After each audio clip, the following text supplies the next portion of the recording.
Kita kembali ke cerita tentang sebagian kisah hantu-hantu di Indonesia.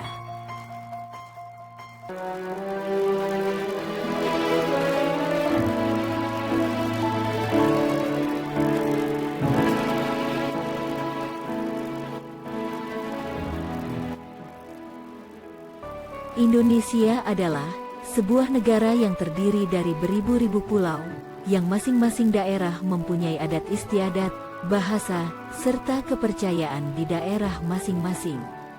Indonesia adalah penduduk yang menganut agama Islam terbesar di dunia, dan hidup rukun bersama dengan penganut agama yang berbeda-beda, serta para penganut kepercayaan yang lain-lain.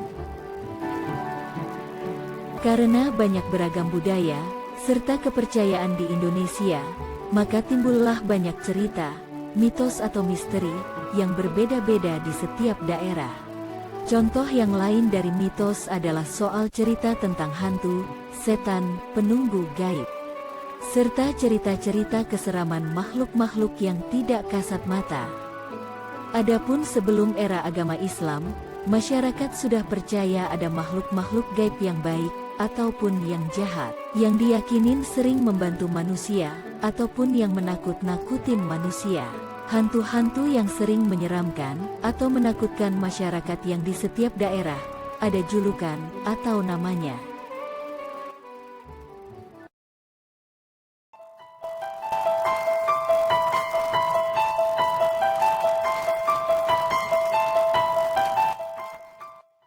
Ada beberapa sedikit contoh julukan di setiap daerah. Hantu Palasik di Minangkabau atau Sumatera Barat. Hantu Begu, asal Sumatera Utara, terkenal dengan sosok yang tinggi dan menyeramkan.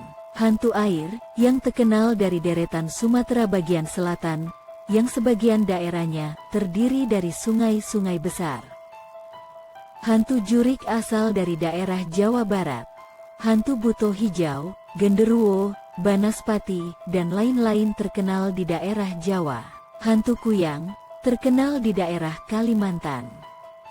Hantu Pok-Pok di daerah Sulawesi, hantu Suanggi di Maluku, dan hantu-hantu di daerah seluruh wilayah Indonesia.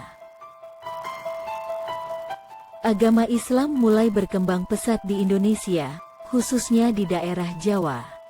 Setelah mendekati keruntuhannya era kerajaan Majapahit, keberhasilan tokoh-tokoh atau ulama-ulama penyebar agama Islam di Indonesia, salah satunya melalui jalan budaya dalam berdakwah.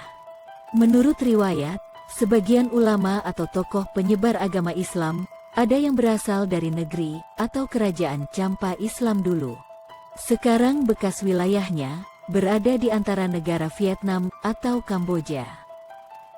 Mereka pun membawa cerita-cerita atau mitos tentang makhluk gaib atau hantu yang berasal dari negeri kerajaan Champa. Sebagai contoh hantu kuntilanak, yang ciri khasnya berpakaian putih dan rambut panjang, zaman dulu masyarakat belum mengenal pakaian berupa daster warna putih dan panjang.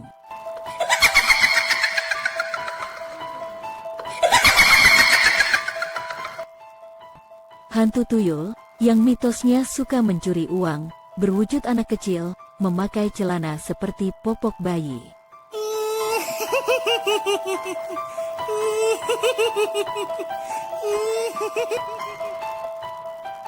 Serta khususnya hantu pocong, karena sebelum era Islam masuk, keyakinan lokal setelah kematian, ada yang dijadikan abu mayatnya, dihanyutkan di sungai-sungai, diletakkan dalam gua mayatnya, dan lain-lain.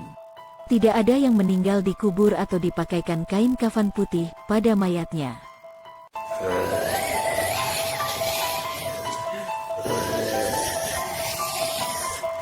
Bahkan adopsi bahasa tahayul diserap dari bahasa Arab, artinya hayalan, tidak masuk akal, atau mitos. Berasal dari bahasa negeri Champa, dan termasuk legenda penghuni atau ratu pantai selatan, terkenal setelah banyaknya pemeluk Islam, khususnya di tanah Jawa. Karena dulu legendanya, kerajaan Majapahit terkenal dengan berlayar dengan kapal laut kemana-mana, bahkan ke mancanegara, tidak ada rasa takut. Dan cerita mitos tentang Laut Selatan tidak ada tertulis dari catatan sejarah Majapahit yang diketemukan sampai saat ini.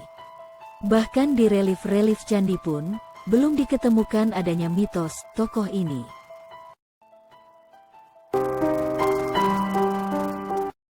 Dengan demikian bahwa di Indonesia cerita mitos tentang hantu-hantu ini bertambah karena pengaruh dari negeri Campa dahulu.